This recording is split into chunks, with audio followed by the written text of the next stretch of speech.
दोस्तों कहते हैं कि माँ का दर्जा संसार में सबसे बड़ा माना जाता है। कभी सोचा है कि जिस माँ ने उंगली पकड़कर चलना सिखाया, आज कुछ लोग उसके साथ चलने को तैयार नहीं हैं। जिसने बिना कुछ मांगे पूरी जिंदगी अपने बच्चों पर लगा दी। आज की इस कहानी में एक ऐसा व्यक्ति है जो उसी के प्यार की कीमत लगा रहा है।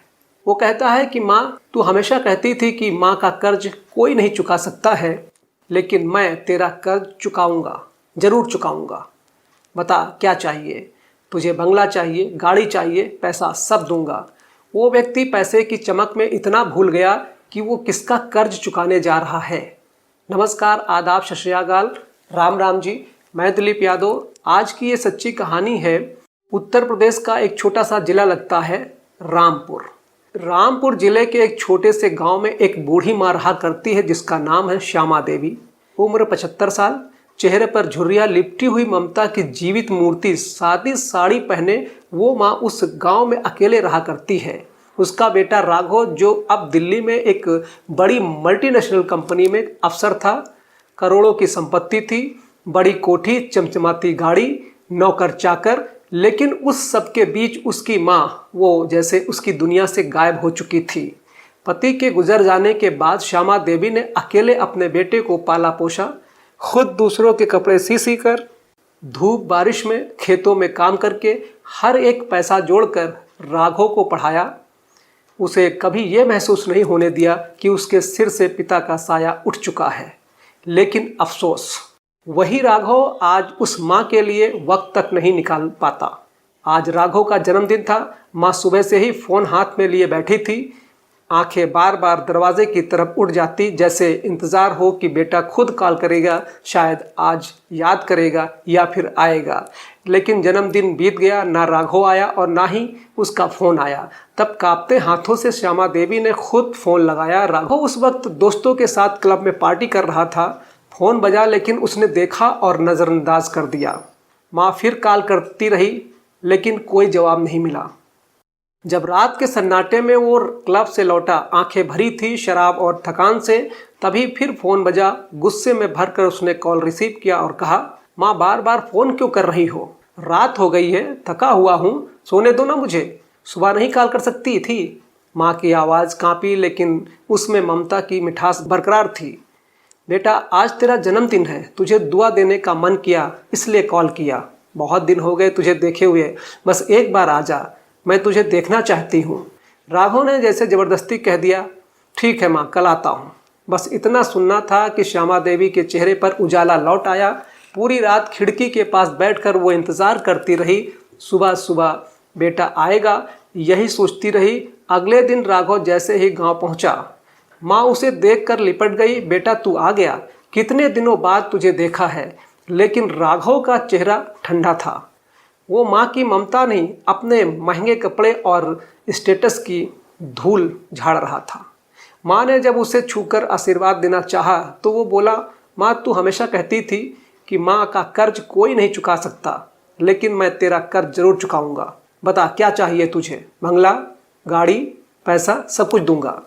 श्यामा देवी मुस्कुराई, धीरे से बोली, बेटा तेरा प्यार चाहिए, वो एहसास चाहिए जो तू भूल गया है। लेकिन अगर तुझे सच में मेरा कर्ज चुकाना है तो 3 काम करने होंगे, तब मानूंगी कि तूने कर्ज चुकाया। राघव ने झट से कहा, ठीक है माँ, मैं हर काम करूँगा, बस तू खुश रह। और यहीं से शुरू होती है राघव की सबसे बड़ी परीक्षा, एक बेटे का इम्तिहान। माँ की ममता के सामने बेटे का घमंड का सफ़र। श्यामा देवी ने बेटे राघव की ओर देखा और कहा, पहला काम यह है बेटा, तुझे एक 5 किलो का पत्थर लेना होगा और उसे एक कपड़े में लपेटकर अपने पेट से बांधकर कसकर बांधना होगा, बिल्कुल वैसे जैसे कोई माँ अपने गर्भ में बच्चा रखती है, और उसे 24 घंटे तक ऐसे ही बांधे रखना होगा, बिना उतारे, बिना रोए, बिना रुके। चाहे खाना खा रहा हो, चाहे बिस्तर पर जा रहा हो, चाहे कुछ भी कर रहा हो, हर काम उस पत्थर के साथ ही करना होगा। तभी तुझे एहसास होगा कि एक माँ क्या महसूस करती है। राघव थोड़ी देर तक माँ को घूरता रहा, फिर कहता है, अरे माँ बस इतना ही, ये तो बहुत आसान है। माँ हल्की मुस्कान के साथ चुप हो गई, जैसे जानती हो कि असली समझ तभी आएगी जब बेटा खुद उस बोझ को महसूस करेगा। राघव ने वही किया, एक पत्थर बड़ा सा पत्थर उठाया, कपड़े में लपेटा और माँ के सामने अपने पेट में कसकर बांध लिया। शुरू के एक आध घंटे तो उसे कुछ खास फर्क नहीं पड़ा। वो इधर उधर टहलता रहा, फ़ोन चलाता रहा और सोचता रहा कि माँ ने इतनी सी बात को कर्ज क्यों बना दिया। लेकिन जैसे जैसे वक्त बीता उसके शरीर में बेचैनी शुरू हो गई। फिर 3 घंटे 4 घंटे, अब उसका पेट दर्द करने लगा, कमर अकड़ने लगी। हर बार झुकते समय वो कराहने लगता। माँ चुपचाप रसोई में सब्जी काट रही थी, लेकिन उसका ध्यान पूरी तरीके से बेटे पर था। राघव ने कहा, माँ ये तो बहुत अजीब हो रहा है, बैठना मुश्किल है, लेटना मुश्किल है, चलना फिरना भी बोझ लग रहा है। माँ बोली, तूने तो अभी सिर्फ एक दोपहर बिताई है राघव, और वो भी नकली बोझ के साथ, और मैंने तुझे तो पूरे 9 महीने अपने अंदर संभाला। फिर भी खेतों में काम किया, चूल्हे पर खाना बनाया, तेरा बाप जब चला गया तब भी तुझे सीने से लगाए रखा, एक भी शिकायत नहीं की। राघव की आंखें थोड़ी नम हुई, लेकिन उसने अपनी आंखों को छुपा लिया।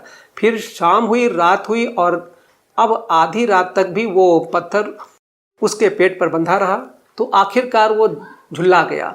माँ, अब और नहीं हो रहा मुझसे, ये पत्थर बहुत भारी हो गया है, मैं इसे उतार रहा हूँ। और जैसे ही उसने वो कपड़ा खोला, माँ ने धीरे से कहा, पहली परीक्षा में तू फेल हो गया है बेटा। राघव चौंक गया। माँ, मैं फेल हो गया? श्यामा देवी ने उसकी आंखों में आंखें डालकर कहा, हाँ बेटा, तू 9 घंटे भी अब इस बोझ को नहीं सह सका, और मैं तो तुझे 9 महीने तक अपने पेट में लेकर जीती रही, चलती रही, झुकती रही, मुस्कुराती रही, और तू कहता है तू माँ का कर्ज चुकाएगा। ये सुनकर राघव चुप हो गया। अब उसके चेहरे पर शर्म की हल्की रेखाएं दिखने लगी, पर फिर भी वो बोला, ठीक है माँ, मैं फेल हो गया, सही है, लेकिन मुझे दूसरा काम दो, मैं उसे पूरा करूँगा। कसम है माँ, अब कोई शिकायत नहीं करूँगा। माँ ने धीरे से सिर हिलाया और कहा, ठीक है बेटा, अब अगली परीक्षा आज रात ही है, तैयार हो जाओ बेटा। रात का समय था, गांव की हवाएं कुछ ठंडी हो चली थी, चारों तरफ सन्नाटा छा चुका था। घर के कोने में एक पुरानी सी खाट बिछी थी, जिस पर श्यामा देवी ने अपने बेटे राघव के लिए चादर बिछा दी थी। माँ बोली, आज रात तू मेरे कमरे में ही सो जा, यही अगली परीक्षा है। राघव ने सिर हिलाया और बिस्तर पर लेट गया। उसकी आंखें अभी भी दिन भर के थकान से भरी हुई थी। जैसे ही वो थोड़ा सा ऊँघने लगा, तभी माँ की आवाज़ आई, बेटा प्यास लगी है, ज़रा एक गिलास पानी पिला देना। राघव ने आंखें मलते हुए उठकर पानी लाकर दिया। माँ ने गिलास लिया, 2 घूंट पिए, और फिर जैसे हाथ काँप गया हो, उसने बाकी पानी राघव के बिस्तर पर गिरा दिया। राघव चौंक गया। माँ, क्या कर रही हो? जहाँ मैं सो रहा हूँ वहीं पानी गिरा दिया। माँ बोली, बुढ़ापे में ना बेटा, हाथ कांप जाते हैं, समझ नहीं आया। राघव कुछ कहे बिना चुपचाप दूसरी ओर जाकर लेट गया। थोड़ी देर बाद फिर जब वो सोने ही वाला था, माँ की आवाज़ दोबारा आई, बेटा फिर से प्यास लग रही है, एक गिलास पानी और दे दो। राघव अब थोड़ी झल्लाहट में उठा, अभी तो दिया था, इतनी जल्दी फिर से वो बोला नहीं और पानी लाकर दे दिया। माँ ने फिर वही 2 घूंट लिए और इस बार भी गिलास से बचा हुआ पानी उसी के बिस्तर पर गिरा दिया। अब राघव का गुस्सा फूट पड़ा। माँ, क्या हो गया तुम्हें? पागल हो गई हो क्या? बार बार मेरा बिस्तर गीला कर रही हो, अब मैं कहाँ सोऊंगा? श्यामा देवी ने बड़ी नरमी और ठहराव से जवाब दिया, बेटा अब आंखों से कम दिखता है, हाथ कांपते हैं, समझ नहीं आता है कि क्या कर रही हूँ। राघव कुछ पल चुप रहा, लेकिन उसके अंदर का गुस्सा अभी शांत नहीं हुआ था। जैसे उसने फिर लेटना चाहा, माँ की आवाज़ तीसरी बार गूंजी, बेटा एक गिलास और पानी पिला देना, प्यास फिर लग रही है। अब राघव झल्ला पड़ा। माँ, अब बस करो, मैं अपने कमरे में जा रहा हूँ, भाड़ में जाए ये परीक्षा। इतना कहकर जैसे ही वो उठने लगा, माँ ने कांपते हाथों से उसे पकड़ा और एक थप्पड़ जड़ दिया। राघव स्तब्ध रह गया। श्यामा देवी की आंखों से आंसू बह रहे थे, लेकिन उसकी आवाज़ बेहद स्थिर थी। जब तू छोटा था ना, तब तू हर रात बिस्तर गीला कर देता था, बार बार, और मैं बिना कुछ कहे तुझे सूखी जगह पर सुला देती थी और खुद गीले बिस्तर पर सो जाती थी, उस बदबू, उस गंदगी में, सिर्फ इसलिए कि तुझे तकलीफ ना हो। तू रोता था तो मैं बिना झुल्लाए हर बार उठाती, हर बार तुझे गोद में उठाकर थपकी देती थी, कभी तुझ पर गुस्सा नहीं किया। और आज मैंने 2 बार पानी क्या मांग लिया, तू मुझ पर चिल्ला पड़ा, तेरी नींद खराब हो गई, इसीलिए तू मुझे अपमानित करने लगा। बेटा जब तू माँ का कर्ज चुकाने की बात करता है तो सिर्फ एक गिलास पानी से भी परीक्षा लेनी पड़ती है और तू आज भी फेल हो गया। राघव की आंखें झुक गई। अब उसकी जुबान बंद थी, चेहरा शर्म से झुक गया था।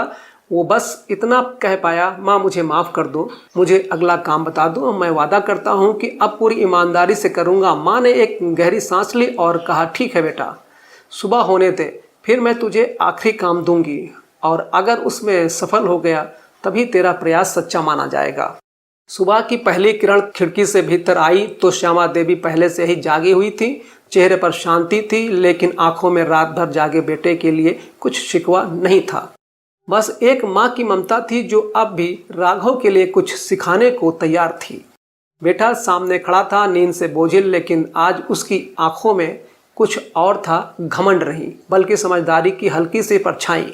माँ ने खिड़की की ओर इशारा किया और बोली, बेटा अब मैं तुझे तीसरा और अंतिम काम देने जा रही हूँ और ये काम उन दोनों कामों से बहुत ज़्यादा आसान है, लेकिन इसका जवाब तुझे खुद से ढूंढना होगा। उसी वक्त खिड़की पर एक छोटा सा कबूतर आकर बैठ गया। माँ ने मुस्कुराकर पूछा, बेटा ये क्या है? राघव ने बोला, ये कबूतर है। माँ फिर से बोली, ये क्या है? राघव थोड़ा चौंका, लेकिन फिर भी बोला, माँ बताया ना कबूतर है। माँ ने तीसरी बार वही सवाल दोहराया, बेटा ये क्या है? अब राघव का माथा टपकने लगा। उसने आवाज़ ऊंची करते हुए कहा, माँ तुम ठीक तो हो? तीसरी बार पूछ रही हो, कबूतर है कबूतर है, बार बार एक ही सवाल क्यों? श्यामा देवी ने अब गहरी सांस ली और बोली, बेटा जब तू 3 साल का था इसी तरह मेरी गोद में बैठा था और खिड़की पर एक कबूतर आकर बैठा। तूने मुझसे पूछा, माँ ये क्या है? मैंने कहा, बेटा ये कबूतर है।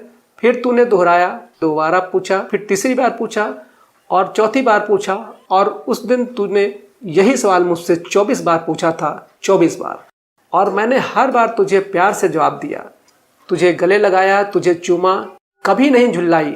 आज मैंने तुझसे बस 3 बार वही सवाल पूछा, दोहराया और तू मुझ पर चिल्लाने लगा।